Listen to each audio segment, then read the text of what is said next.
ಇಂದು ಸಿದ್ದರಾಮಯ್ಯನವ್ರ ನೇತೃತ್ವದ ಕಾಂಗ್ರೆಸ್ ಸರ್ಕಾರ ಸಚಿವ ಸಂಪುಟದ ಸಭೆಯಲ್ಲಿ RSS ಚಟುವಟಿಕೆಗಳಿಗೆ ನಿರ್ಬಂಧ ಹೇರ್ತಕ್ಕಂಥ ನಿರ್ಣಯ ಮಾಡಿದ್ದು ಅತ್ಯಂತ ಖಂಡನೀಯ.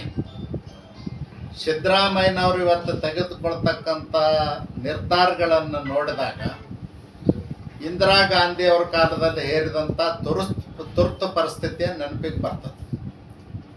ನಮಗೂ ಒಂದು ಕಡೆ ಕರ್ನಾಟಕದಲ್ಲಿ ಇಂದಿರಾ ಗಾಂಧಿ ಅವ್ರ ಕಾಲದಲ್ಲಿ ಏನು ತುರ್ತು ಪರಿಸ್ಥಿತಿ ಹೇರಿದ್ರು ಅದೇ ರೀತಿ ಆಡಳಿತವನ್ನು ಸಿದ್ದರಾಮಯ್ಯನವರು ಸರ್ಕಾರ ಮಾಡ್ತಾ ಇದ್ದಾರೆ.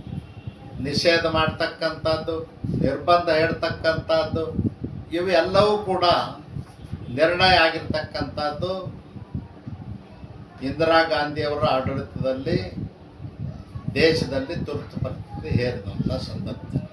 ಸಿದ್ದರಾಮಯ್ಯನವರು ಒಂದು ನೆನಪನ್ನಿಟ್ಟುಕೊಳ್ಬೇಕು, ಜನ ಒಂದು ಕಡೆ ಪ್ರವಾಹದಿಂದ ಮತ್ತು ಅತಿವೃಷ್ಟಿಯಿಂದ ಹಾನಿಯಾಗಿ ರೈತರು ಸುಮಾರು 40 ಲಕ್ಷ ಹೆಕ್ಟರ್ನಷ್ಟು ಬೆಳೆ ಹಾನಿಯಾಗಿದೆ, ಅವ್ರ ಕಡೆ ಲಕ್ಷ್ಯ ಇಲ್ಲ.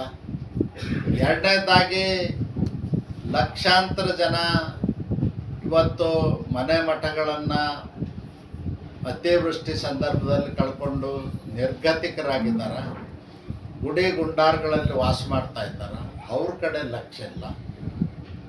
ಮತ್ತು ಬರೀ ಇಂಥ ಗಿಮಿಕ್ಗಳನ್ನೇ ಮಾಡ್ತಕ್ಕಂಥ ಪ್ರಯತ್ನವನ್ನು ಮಾಡ್ತಾ ಇದ್ದಾರೆ. ಜಾತಿ ಗಣತಿ ಮಾಡ್ತೀವಿ ಅಂತಾರೆ, ಜನಗಣತಿ ಮಾಡ್ತೀವಿ ಅಂತಾರೆ, ಮತ್ತು ಸಮಾಜ ಮೇಲೆ ನಿರ್ಬಂಧ ಹೇರ್ತಕ್ಕಂಥ ಇಂಥ ಕೃತಿಗಳನ್ನು ಮುನ್ನೆಲೆಗೆ ತರುವುದರ ಮುಖಾಂತರ ಆಡಳಿತದಲ್ಲಿ ಏನು ವಿಫಲರಾಗಿದ್ದಾರೆ, ಸರ್ಕಾರದ ಖಜಾನೆ ಖಾಲಿಯಾಗಿದೆ, ಅಂಥವನ್ನೆಲ್ಲವನ್ನೂ ಮರೆಮಾಚಲಿಕ್ಕೆ ಸಿದ್ದರಾಮಯ್ಯನವರು ಇಂಥ ನಿರ್ಧಾರಗಳನ್ನ ಕೈಗೊಳ್ತಾ ಇದ್ದಾರೆ.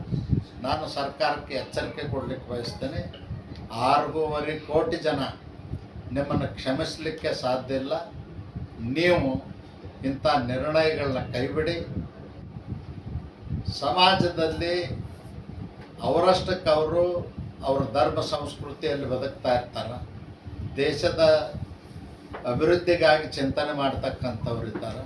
ಮತ್ತು RSS ಚಟುವಟಿಕೆ ಅಂದ್ರೆ ಅದೇನು ಉಗ್ರಗಾಮಿಗಳ ಚಟುವಟಿಕೆ ಅಲ್ಲ, ದೇಶಭಕ್ತರ ಒಂದು ಸಂಸ್ಥೆ.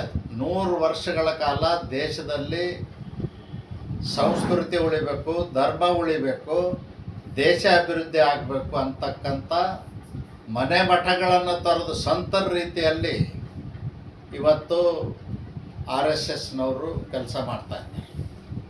ಅವ್ರ ಬಗ್ಗೆ ಇಂಥ ಹೀನ ಕೃತ್ಯಗಳನ್ನ ನಡೆಸ್ತಕ್ಕಂಥದ್ದು ಬಿಡಬೇಕು ಅಂತ ಎಚ್ಚರಿಕೆಯನ್ನು ಕೊಡ್ತೇನೆ.